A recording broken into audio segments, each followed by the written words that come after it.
Rehovot at the Robert H. Smith Faculty of Agriculture, Food and Environment, which was established in 1942.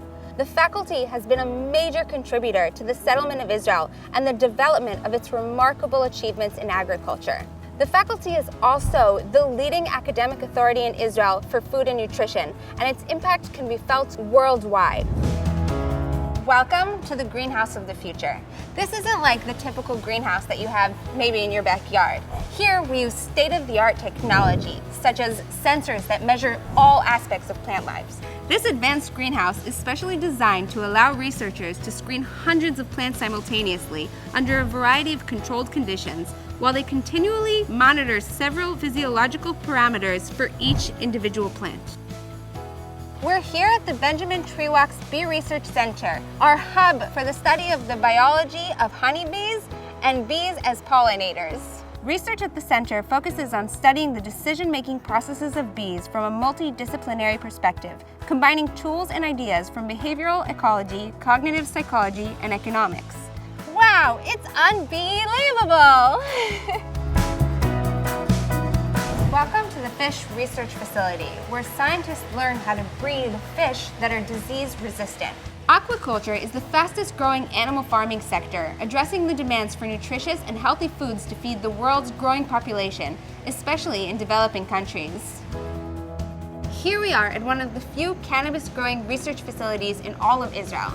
Using state-of-the-art technologies, our researchers are currently using sensors to measure the plant's environmental variables, including water, temperature, humidity, pH levels, and more. The information is uploaded directly to the cloud, and using big data, we will be able to better understand the properties of the cannabis plant in different growing conditions. Behind me is the faculty's International School of Agricultural Sciences, which is dedicated to the spreading of its knowledge and expertise with the international community. With students from over 125 countries, primarily from the developing world, the International School provides opportunities to acquire advanced academic knowledge and observe up-to-date practical applications. Just a short drive from campus is the Joseph Margolis Experimental Farm. This is where researchers and students conduct experiments on the growth of fruits, vegetables, and ornamentals. Looks good, huh? Can I tell you, this is actually the only place in Israel where you can get a master's in winemaking and vineyard growing. Now that's what I call an education. Here, in the phytochan, you can hear the large fans that are going on behind me, because what is happening is that we are actually in a sophisticated greenhouse that has the precise means of controlling the environment.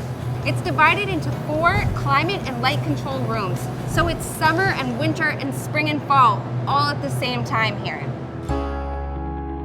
Very close to the Rehovot campus is the Hebrew University Veterinary Hospital, which is the only teaching veterinary hospital in all of Israel. The Kesher School of Veterinary Medicine teaches the highest level of care for animals of all shapes and sizes, seeing over 10,000 cases a year. This is the Emergency and Intensive Care Unit, where we treat over 60 cases a day. Students are here daily, 24 hours a day, even on high holidays such as Yom Kippur. There's simply Margolis here. No rough day here. Okay, time to stop horsing around. I had a great time hanging out with you today. Hope to see you really soon. Bye.